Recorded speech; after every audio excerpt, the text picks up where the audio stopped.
ବାପା, ଆଜି ଆମେ ଘରକୁ ଯିବା ନା? କୁହ ବାପା କୁହ, ଆଜି ଆମେ ଘରକୁ ଯିବା ନା? ମା ବି ଆମ ସହିତ ଯିବ ନା? କୁହ କୁହ ବାପା କୁହ, ମା ବି ଆମ ସହିତ ଯିବ ନା?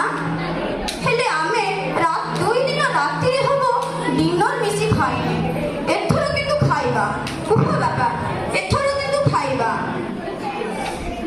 ସେ ମେଡିକାଲ ଖାଦ୍ୟ ଖାଇ ଖାଇ ଜମା ଭଲ ଲାଗୁନି ବାପା, ଜମାରୁ ଭଲ ଲାଗୁନି। ହେଲେ ବାପା, ମୋ ମା କାଇଁ, ମୋ ମାର ହାତ ରନ୍ଧା ଖାଦ୍ୟ କି ସୁଆଦିଆ, ଓହୋ ପୁରା ପେଟ ପୁରିଯିବ। ହେଲେ ବାପା, ମା କାଇଁ, ମାକୁ ତ ମୁଁ ଆଜି ଦେଖିବାକୁ ପାଉନି।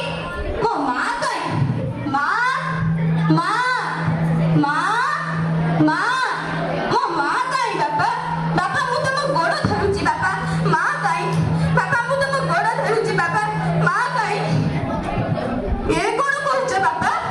ମୋ ମା ସେ ବକ୍ସ ଭିତରେ, ମୋ ମା ତ ସେ ମେଡିକାଲ ବେଡରେ ଶୋଇଛି ବାପା। ତାହେଲେ ଏଠି କିଏ? ତାହେଲେ ଏଠି କିଏ ବାପା? ଏଠି କିଏ? ଇଏ କଣ କହୁଛ ବାପା? ମା ମା ଉଠ ମା, ଉଠ ମା, ତତେ ତ ଝିଅ ଡାକୁଛି ମା, ତତେ ତ ଝିଅ ଡାକୁଛି।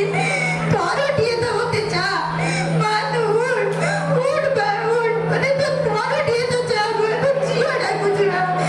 ବାପା, ମୁଁ ତାକୁ କହୁଥିଲି ତୁ ହେଲମେଟ ନେଇକି ଯା, କିନ୍ତୁ ସେ ହେଲମେଟ ନେଇ ଗଲା ନାହିଁ।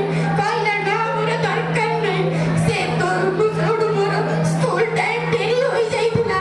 କହିଲା ତରବର ହୋଇ ଗାଡି ଚଲେଇଥିବାରୁ ତାର ଆକ୍ସିଡେଣ୍ଟ ହୋଇଗଲା ଏବଂ ସେ ହେଲମେଟ ନ ପିନ୍ଧିବାରୁ ତା ମୁଣ୍ଡର ନର୍ଭ ଗୁଡ଼ିକ ଛିଣ୍ଡିଗଲା ମା, ଛିଣ୍ଡିଗଲା। ମା ଉଠ ମା, ତତେ ତ ଝିଅ ଡାକୁଛି ମା, ମା ତୁ ଉଠ, ମା ତୁ ଉଠ ମା, ଉଠ, ତତେ ତ ଝିଅ ଡାକୁଛି ମା। ଥରଟିଏ ଚା ମା, ତୋ ସୁନାର ହାତରେ ମତେ ଖୁଆଇ ଦବୁନି ମା, ମତେ ସତରେ କହ ମା, ଉଠ, ଥରଟିଏ ଖାଲି ଚା ମା, ଥରଟିଏ ଖାଲି ଚା ମା।